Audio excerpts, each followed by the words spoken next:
கிருஷ்ணகிரி அணைக்கு நீர்வரத்து அதிகரித்துள்ளதால் தென்பெண்ணை ஆற்றங்கரையோர மக்களுக்கு வெள்ள அபாய எச்சரிக்கை விடுக்கப்பட்டுள்ளது. கடந்த 2 நாள்களாக பெய்த மழையின் காரணமாக கேஆர்பி அணைக்கு நீர்வரத்து அதிகரித்துள்ளது.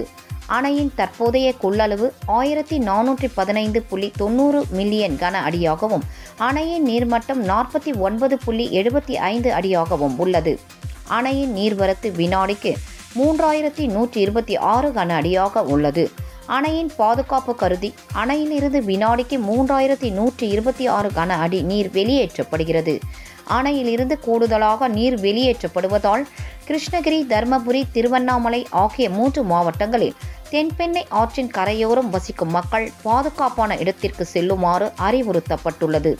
மேலும் தென்பெண்ணை ஆற்றில் குளிக்கவோ கால்நடைகளை கொண்டு செல்லவோ தடை விதிக்கப்பட்டுள்ளதாக நீர்வளத்துறை அலுவலர்கள் தெரிவித்தனர்.